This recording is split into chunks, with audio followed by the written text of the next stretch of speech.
Random number generator का code discuss करते हैं। डायरेक्टली इसकी कोड को लाइन बाय लाइन नहीं देखेंगे।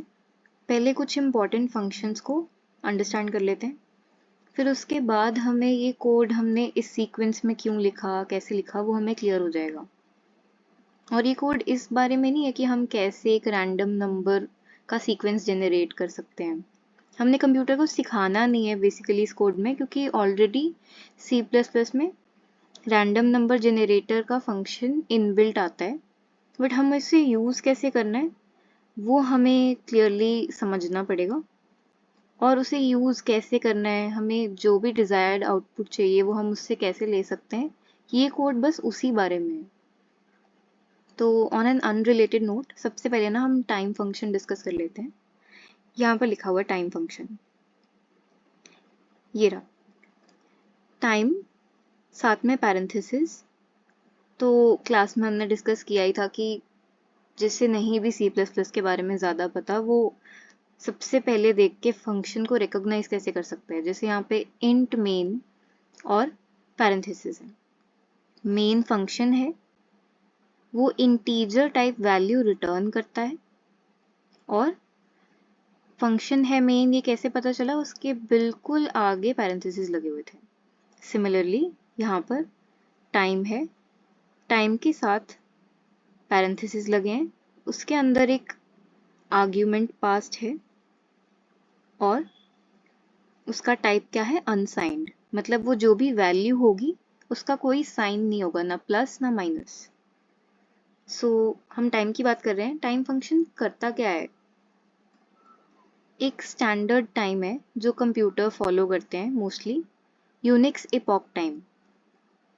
वो बेसिकली बस एक डेट है, 1 जनवरी 1970 का 0 आवर से लेके अब तक जितना भी टाइम इलैप्स्ड हुआ होगा ना, यूनिक्स इपॉक टाइम से लेके अब तक जितना भी टाइम इलैप्स्ड है, जैसे कि आज की डेट है 21 अप्रैल 2024 और अभी 12:30 बज रहे हैं।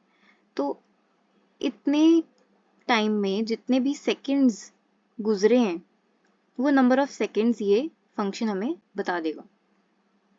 तो अभी सिर्फ ये वाली लाइन देखते हैं, 20th line of the code, C out time और आगे इसका आउटपुट टाइम फंक्शन का। तो देखते हैं आउटपुट में क्या आता है।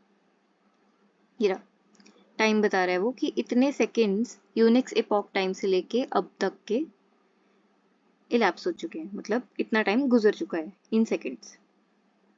ये हमने क्यों यूज़ किया टाइम फंक्शन अपने कोड में, वो हमें कोड जब हम समझ जाएंगे तो क्लियर हो जाएगा। अब नेक्स्ट फंक्शन पे चलते हैं जो हमें समझना है, वो है sRandom फंक्शन, जिसका आर्ग्यूमेंट हमने टाइम फंक्शन पास किया हुआ है। अब जो sRandom फंक्शन है, it stands for seed random. मतलब कि ये रैंडम फंक्शन को सीड करेगा, यानी कि उसकी जो वैल्यू होगी sRandom फंक्शन की, वो रैंडम फंक्शन को जो यहाँ पर है इनिशियलाइज करेगा। समझते हैं क्या?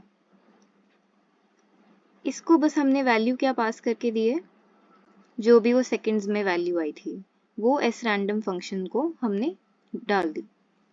वो वैल्यू अब ये फंक्शन कंटेन करता है। तो ये फंक्शन करता क्या है, अभी अभी मैंने बताया, रैंडम फंक्शन को इनिशियलाइज करता है। इनिशियलाइज करने का क्या मतलब होता है कि उसे सीड वैल्यू देगा। इसका मतलब रैंडम फंक्शन में कोई सीड नाम का वेरिएबल होता होगा जिसको वैल्यू पास कर देता होगा अपना सीड रैंडम फंक्शन। तो अब ये रैंडम फंक्शन करता क्या है, रैंडम फंक्शन ही वो फंक्शन है जो रैंडम नंबर जनरेटर है C++ का, बिल्ट इन। और ये रैंडम नंबर्स कहाँ से कहाँ तक जनरेट करता है, 0 से लेके एक वेरिएबल तक जिसका नाम है रैंडम मैक्स। 0 से लेके रैंडम मैक्स तक जितने भी नंबर्स हैं उनमें से कोई भी नंबर उठा के रैंडम फंक्शन आपको दे देगा। अब ये जो भी मैंने कॉम्प्लेक्स सा बोला उसका सिंपल सा मीनिंग क्या है वो ये देखते हैं हम। तो रैंडम नंबर जनरेटर के अंदर बैठी होती है, मतलब कि रैंडम फंक्शन के अंदर बैठी होती है एक छोटी सी इक्वेशन। वो कुछ भी हो सकती है, वो हमारे कंपाइलर टू कंपाइलर डिपेंड करेगी, या फिर जो भी लाइब्रेरी हम यूज़ कर रहे हैं। अब जैसे ये जो सी स्टैंडर्ड लाइब्रेरी है, उसमें जो रैंडम फंक्शन है उसकी कोई इक्वेशन होती होगी बड़ी कॉम्प्लेक्स सी। मैंने यहाँ समझाने के लिए एक सिंपल सी इक्वेशन लिख दी है, 22 इंटू सीड। अब जो एस रैंडम फंक्शन है वो लेता है सीड वैल्यू। जैसे कि इस केस में हमने एस रैंडम फंक्शन को सीड वैल्यू क्या दे दी थी, ये बड़ा सा नंबर। यहाँ पे अगर सीड होता तो वो बस यहाँ पे मल्टीप्लाई हो जाता और एक नंबर जनरेट हो जाता। अब मैं मानती हूँ कि वो जो टाइम फंक्शन था ना, उसने 15 सेकेंड्स बोला और वो एस रैंडम फंक्शन ने उठा लिया। ठीक है, समझ रहे हो? टाइम फंक्शन ने मुझे बोला कि अरे 15 सेकेंड्स ही हुए हैं यूनिक्स एपॉक टाइम से, तो फिर वो एस रैंडम के पास वैल्यू यहाँ पे 15 आ गई। वो 15 वैल्यू से हमारा रैंडम फंक्शन इनिशियलाइज हो गया, तो वहाँ पे जो भी यूज 15 का होना था वो हो जाएगा, और एक sequence of random numbers random number generator हमें दे देगा। अब वो कैसे हो रहा है, 22 इंटू सीड, वैल्यू उसकी आ रही है 330। फिर सीड वैल्यू को रिप्लेस करके जो रैंडम नंबर जनरेट हुआ था वो इक्वेशन में चला जाएगा और हमें एक न्यू रैंडम नंबर मिल जाएगा। फिर वो रैंडम नंबर पिछले रैंडम नंबर की जगह लेगा और एक नया रैंडम नंबर हमें मिल जाएगा, and so on and so fourth. तो ऐसे काम करता है रैंडम नंबर जनरेटर। अब तक हमने 3 फंक्शंस कवर कर लिए। टाइम, जो टाइम इलैप्स्ड इन सेकेंड्स देता है from the unique epochs time, और फिर उसके बाद seed function, seed random function की बात कर ली। उसे जो भी आर्ग्यूमेंट पास करोगे वो इस्तेमाल होगा रैंडम नंबर जनरेटर फंक्शन को इनिशियलाइज करने में। इंटरनली इनिशियलाइज करता है, आपको सरफेस लेवल पे कुछ नहीं नजर आएगा। ओके, अब ये भी क्वेश्चन आ सकता है दिमाग में कि directly random number generator use कर लो, सिस्टम में भी तो कोई ऑलरेडी फीड होके वैल्यू आती ही होगी सीड की, कोई आर्बिट्ररी वैल्यू तो ये वेरिएबल उठा ही लेता होगा अपनी तरफ से। तो हाँ, हम वो भी करके देख सकते हैं, पर हम बार बार सीड वैल्यू क्यों देना चाहते हैं इस प्रोग्राम में वो भी अभी क्लियर होगा। अब हम प्रोग्राम समझना शुरू करते हैं। वैसे तो इसके 2 पार्ट्स थे, how to generate random numbers between 0 and 1 and between 1 and 100। 0 to 1 अगर क्लियर हो जाएगा तो 1 to 100 समझना भी बहुत ईजी हो जाएगा। तो अब हम शुरू करते हैं कोड से। टाइम फंक्शन के लिए हमने लाइब्रेरी इंक्लूड कर दी सी टाइम, और एस रैंडम फंक्शन और रैंडम फंक्शन के लिए स्टैंडर्ड सी लाइब्रेरी हमने ऐड कर दी है। सबसे पहले एक वेरिएबल इनिशियलाइज किया n, और हमने यूजर से पूछा कि आप कितने रैंडम नंबर्स चाहते हो कि जनरेट हो। ठीक है, तो मैंने बोल दिया कि मुझे चाहिए 2 नंबर्स जनरेट हो जाएं, 0 और 1, और 1 एंड 100 के बीच में। आगे एक मैसेज प्रिंट होता है कि random numbers between 0 and 1 are. अब सिस्टम अपना काम शुरू करेगा, एक फॉर लूप चलेगी, 2 टाइम्स रन करेगी, क्योंकि मैंने n की वैल्यू 2 फीड की है। और वो क्या बोलेगा, अब देखते हैं कि फॉर लूप के अंदर क्या स्टेटमेंट्स रन होती हैं।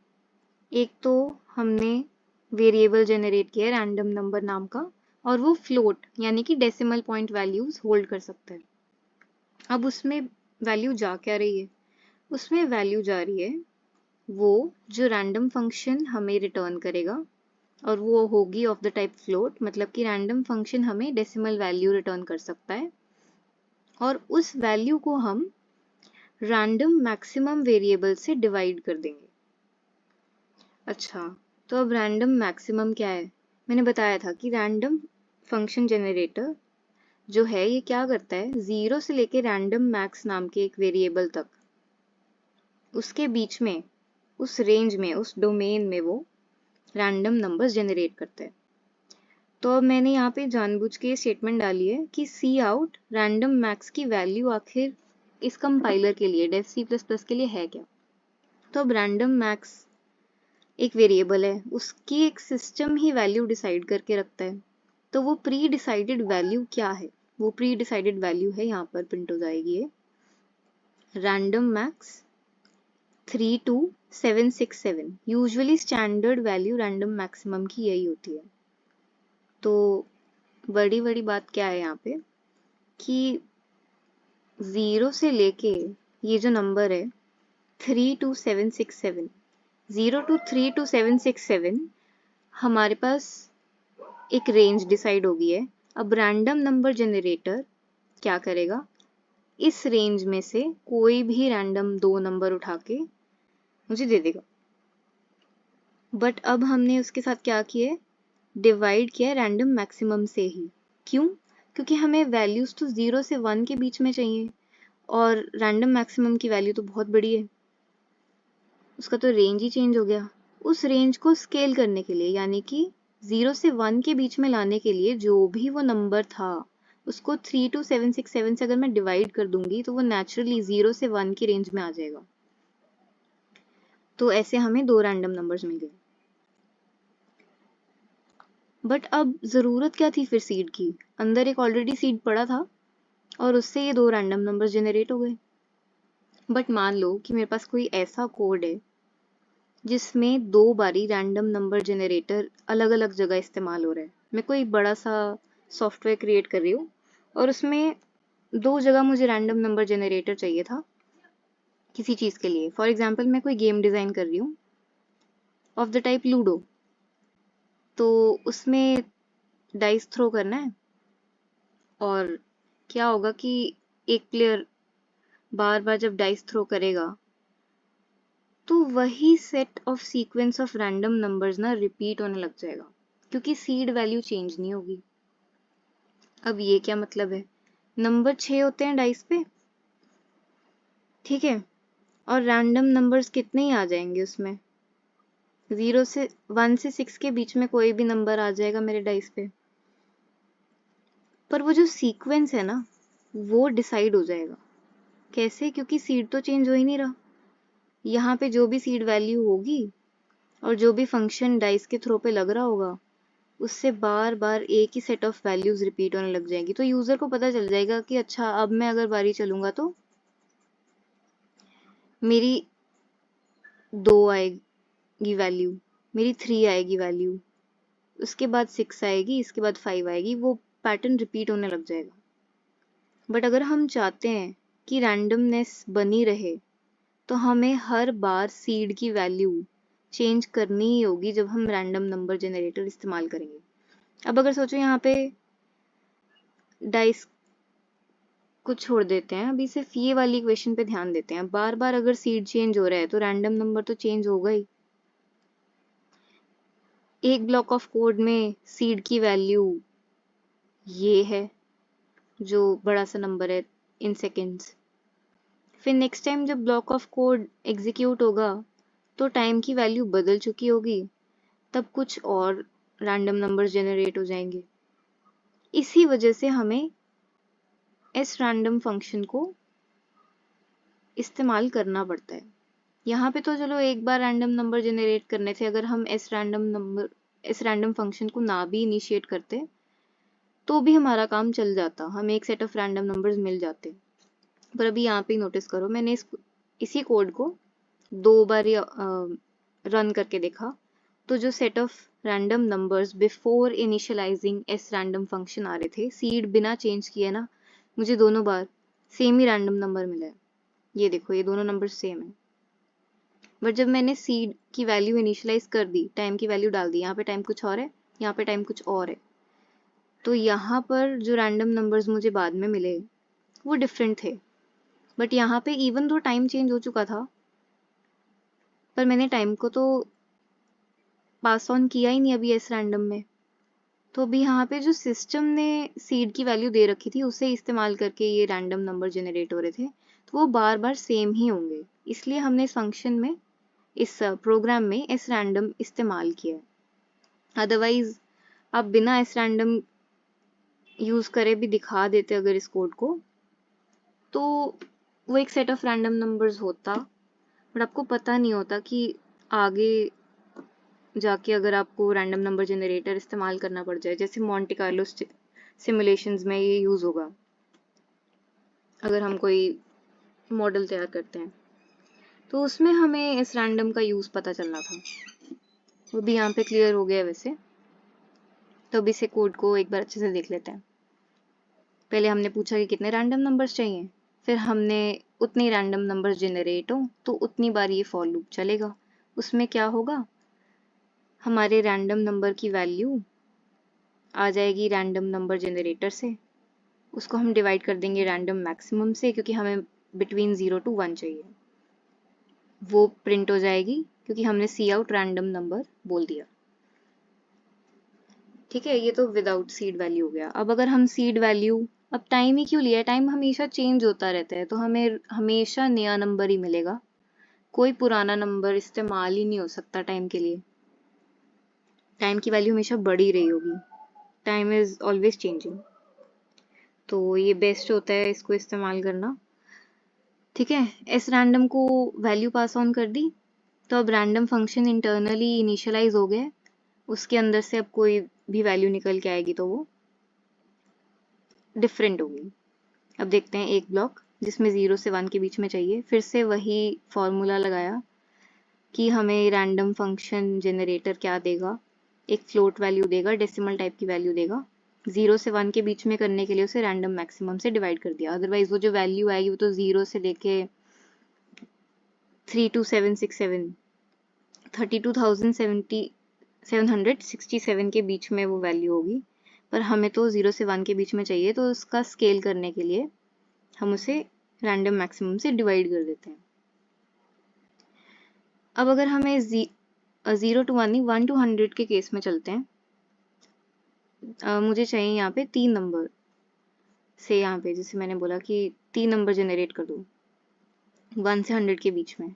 तो यहाँ पे क्या होगा, अगेन रैंडम नंबर जनरेटर को हम बोलेंगे कि आप नंबर जनरेट करो, सीड उसका वही है, टाइम है। अब ये परसेंटेज का साइन फर्स्ट टाइम हम इनकाउंटर कर रहे हैं किसी भी हमारे कोड में।